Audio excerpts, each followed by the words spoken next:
One of the candidates that we have met on our tour that we'd like to introduce you to right now is a candidate for Senate from North Carolina, Greg Brannon. How are you, sir? Very good, sir. Thank you very much. I had a great night with you guys last night at Austin.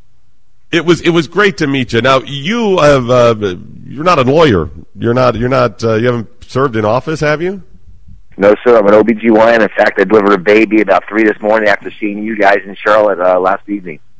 Okay, so wait a second. So before you went to our meeting, you performed an emergency hysterectomy, then you came and spoke, and then you went and delivered a baby in the morning. Yes, sir. I went to bed about 5 this morning. I got up about a few minutes ago to talk to you and back to work in about a half hour or so. We are full-time servant citizens, sir. We are working our job full-time, delivering babies, taking care of women, and the most important part after that is to what you can do when you do all that is defend their liberty and freedom, and that's what we're going to fight as a servant citizen. It's been an amazing run, and I can't wait to continue. So why did you decide to run? I mean, you're a doctor. You wouldn't think that's traditionally something that somebody would want to serve in the Senate. Well, I think I was raised by a single mom who just said, this country's amazing. What's amazing about it is not that you can succeed, but you can keep getting up over and over and over again. And I have 7 children. I have 6 girls and a boy. We've been blessed to adopt last year from China. I've been given this American dream. And I believe of my generation, I'm 53, if I don't stand up and say no more to what this infringement of the federal government does in our lives, then I'm no man at all. Because you and I know there's going to be a fight for freedom and liberty. And what man would not stop and say, I'm going to fight for my children? And that's what we're doing. And I believe our founders, going back to them, is the way to go to the future. I really believe the dream they laid out is we're not reached it yet. We're going to reach it with this generation. We're going to reach it by actually binding that. What you talked about, and I agree, I use it all the time. When we really bind our lives, our fortune, and our sacred honor, there's nothing to stop the American dream. That's the foundation of all of it, Doctor. That's the key right there. We've got to be people who understand that and people who mean it. And if we do, I think we can accomplish anything. Well, I agree 100%. And there's 2 questions I asked myself 5-6 years ago that I believe our founders asked themselves. Who or what is sovereign? And what is a legitimate role of a government? And both those are answered in the second paragraph of our Declaration. Our Creator made us in His image. So we're the sovereign here. Our power originates from us. We have certain inalienable rights. Life, from the moment of conception to natural passing. There's no such thing as quality of life. All life is quality.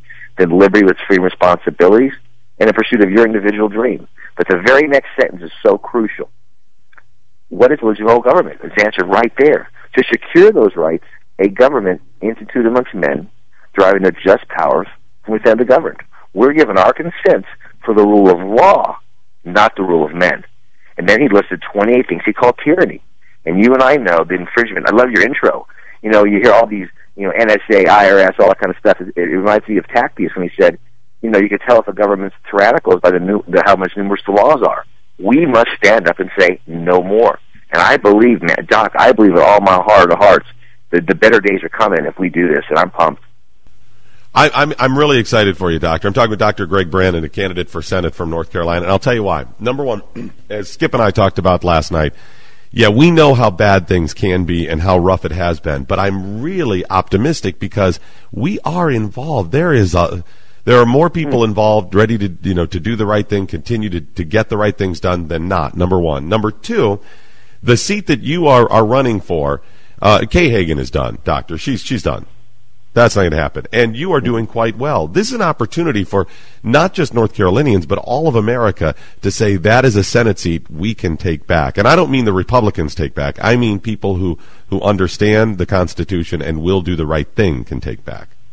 Well, Doc, that's beautiful. Because this we stuff, the Republican establishment uses our love of God, our love of country, our love of duty to use us to keep them in power. No more. They're forgetting who the sovereign is. It's we, the people. We're back. So Ms. Hagan is with the last poll that just came out. We're the only candidate in the race that actually beats her, and we do well with all demographics. We're building a coalition of social conservatives, of fiscal conservatives, of mainstream Republicans, Republican women, the conservative Democrats, independents. We're building this whole idea of the American dream from many one. And the establishment on both sides have no idea what hit them in the head, because we, the people, are here. We understand that when we understand the true beauty of the doctors you talk about, I don't care what the issue is, we take them at the federal level. There's only 18 functions according to Article 1, Section 8. We take those issues through that prism. We have our answer. Then we turn back to the state and go, okay, state, be that great laboratory of republicanism and let the individual boom. No cronyism, no progressivism, no collectivism. We talked about it last night. We're the first and only republic based upon the individual over the collective. Then society's at its best. And Doc, I'm honored to be in the foxhole with you guys. It's awesome. No, Doctor, we are as well. We look around and we say, and we've gone town to town, and we keep meeting great people like yourselves, and I'm like, this is great. And now, people this morning in Reno are waking up. People in Minnesota are waking up going, Dr. Greg Brannon has it. He understands this stuff. That's great. We have never been in a situation before because of technology where we can actually connect on this level and get the truth. Because back in the day, it was Walter Cronkite or whoever was giving the news. That was it. Now we get, truth. It's out there. It's available. And people can find out what's going all over. Transparency has to be the key to us being involved in making good decisions about our republic. It has to be there. And now it finally is. I think it is too. And that's why our campaign, working our rear ends off, we have people like, Senator Rand Paul endorsing us. We have National Association of Gun Rights. We have Eric Erickson, Thomas Woods, Mike Church, Ann Coulter. We're building this coalition that we're saying no more to this oxymoron of career politicians. We're saying no more. Look at Senator Lee, Senator Cruz, Senator Paul. What do they have in common? A couple things. They're constitutional scholars. They're men of honor. You see in this debate, they've attacked nobody. They're stating the principles. But what they all are is the first office ever held was senator. We don't need this career garbage. We just need men and women of honor to say no to things that are not constitutional and support those things that are. We do that, the American entrepreneurial spirit, the American charity, the American, the neighborhood, the woman on the porch. We have the answer for the single mom with two kids working a couple of jobs. You know why? That was my mom. We have the answer for the guy working 80 hours a week trying to build the best gym. You know why? That was me. We got these things, Doc, and I'm pumped, man. Doctor, you bring up a great point there. One of the side notes that Skip and I just keep coming up with on this tour, one of the things that keep popping up is the idea of entrepreneurs. And I'm not talking just people who want to make money and a profit. There's nothing wrong with that.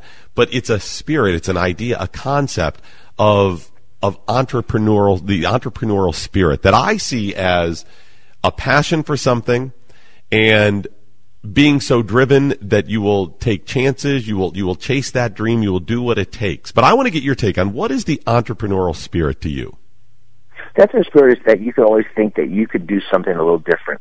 And it isn't, as you talked about, it's in fact, it's not that profits are bad, profits are great. There's true capitalism with a sound currency and a true entrepreneurial spirit built this great country. And the last 100 years of progressivism are living off that beautiful wealth of ideas we built. We have the government taking away Edison's idea of the light bulb. You know what I mean? It wasn't the government deciding to drill for something black goo in Titusville, Pennsylvania in 1866. It was a man thinking of a better idea. It wasn't the government saying, well, let's how make cars this way. It's Ford. See, the thing about America is, how about the mom at home trying to figure, how do I whoop Common Core? Well, I'm a homeschool around this. I have a little local co-ops. See, it's the mom going to make dinner today. It's how I'm going to raise my next generation. See, that's the American entrepreneurial spirit. We are the only society that is not a caste society. Where you're born is irrelevant. It's the merit. It's Martin Luther King talked about. We don't look at our skin color. We don't look at our positions. We look at we're all Americans, and we work our rear end off. But I go back to what I said before. The best part of our country is not the success. I think the entrepreneurial spirit is getting up. I mean, how many times did Westinghouse and Edison fail before they did what they did? And that's the thing I'm thinking about. The mommies at home, the guys at work. I don't know. That's just contagious, Doc. It's contagious. You're right. We have. You're right. I've overlooked that throughout this trip too. It's not just starting a business or whatever, or even a nonprofit. It's not even that level. The mom, the dad, whatever at home that say, I have to figure out a way to do whatever it is. Get the kids shoes, put food on the table, get a job. It's that creativity and saying, I will find the right angle and I will work hard and it will get done and I will get up until it gets done. And we're doing that, Spirit, in spite of this government regulations that are straining us. The 18th century definition for the word regulate meant to make regular. That meant no tentacles. See, the problem right now the establishment has is that men like yourself, Mr. Beck,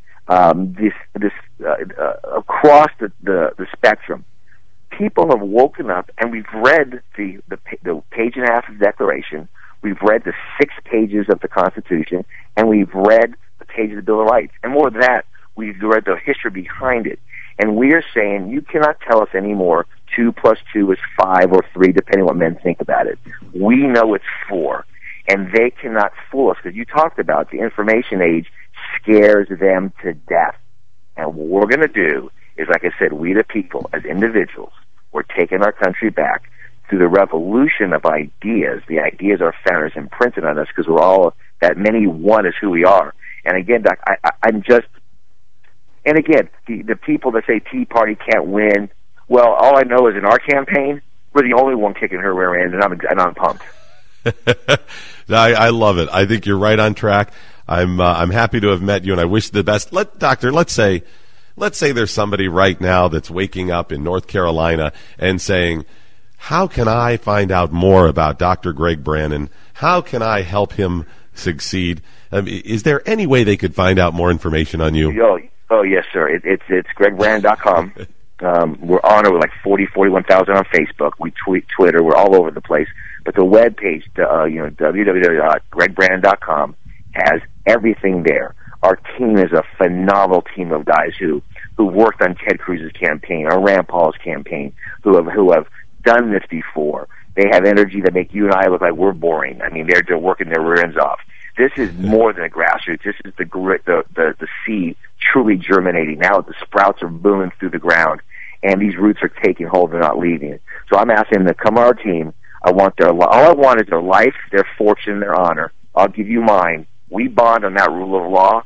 Boy, oh boy, they don't know what's going to hit them, because this Tea Party constitutional, the American dream is going to be restored, because you and I are not going to abdicate our role. Well, I'll tell you what we're going to do. Skip and I are going to tweet out a little link to your Twitter account, and then people can find out more that way as well, and they can check out your website. Doctor, I wish you the best of luck. I'm sure our paths will cross again between now and the next general election, and we wish you the best, buddy. I do too. You and Skip, you use your humor to tell the truth. We are happy warriors, and they don't know what to do with us. Keep going, man. All right, Dr. Greg Brannon. Thanks, buddy. Appreciate it. He's so far, we got to do more research. You got to vet him. Very from what we know about him. I'm very impressed at this point. Do the research. Go and check him out. We have really come up with some incredible candidates already. It's been amazing. Congress, the Senate, local races, and to hear these people, these are not people that are saying, well, I think we can do it. These are not the Sharon Engels who can't lay out a message. God bless her. Nothing wrong, but these people can't lay out messages. They can't articulate this stuff, right? These are people who can get it done. I'm telling you, folks, this is a very exciting time as long as you stay engaged. Quick break. We'll come back and get some more of your